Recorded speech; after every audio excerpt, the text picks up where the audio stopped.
নমস্কার। আজকে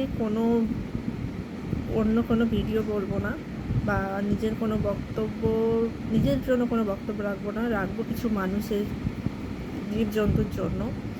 তো যা গরম পড়ছে, তো মানুষের ক্ষেত্রেও বলি, সবাই ছাতা, জলের বোতল, টুপি সবাই মাথায় দিয়ে চলো। কারণ আমরা কিছুটা বাইরে কর্মক্ষেত্রেও বেরোই, আর যাদের তো ডেলি করতেই হয়, যাদের জন্য আমাদের সংসারটা চলে, তাদেরকেও বললাম মাথায় ছাতা, টুপি, জলের বোতল নিয়ে চলবে। কিছু মানুষও আছে যাদের ছাতাও জোটে না, জলও মাঝে মধ্যে জোটে না। যদি পারো তো তাদের ক্ষেত্রে একটু হেল্প করো। আর বাড়িতে ডেলিভারি দিতে আসা সমস্ত মানুষদেরকেও মনুষ্যত্বর খাতিরে জলটা অফার করাটা খুবই দরকার, এটা আমাদের বিবেকে বলে। কারণ যা গরম পড়েছে, যেমনই পশু পাখি জীবজন্তু, তারাও কিন্তু জলের জন্য এদিক ওদিক সেদিক ঘুরে বেড়ায়।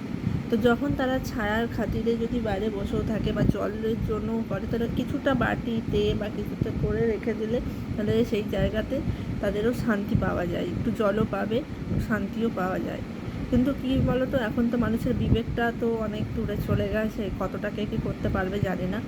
যার যেটা সামর্থ্য, আমার যেটা সামর্থ্য আমিও করব, তোমাদের যেটা সামর্থ্য তোমরাও করো। এটা এটা সবার খাতিরে, পশু পাখি মনুষ্যত্ব সবার খাতিরেই আমি এই বক্তব্যটা রাখলাম। কারণ এটা আমাদের বিবেকে বলে, কারণ যা গরম ওদের সঙ্গে যেটা হচ্ছে আমাদের সঙ্গেও খেতে পারে। তাই জন্য বললাম যে এটা আমাদের সবার করা উচিত। তোমাদের কি মনে হয় সেটা তোমরা জানিও, আমার খাতিরে আমি বললাম।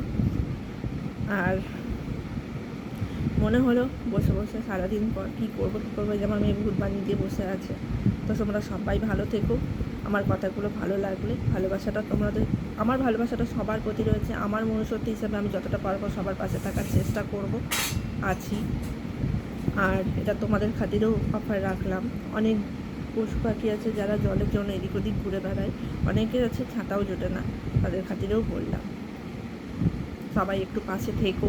কারণ ভগবান দিয়েছে যাদের সামর্থ্য, তাদের উদ্দেশ্য তো বেশি করেই বললাম।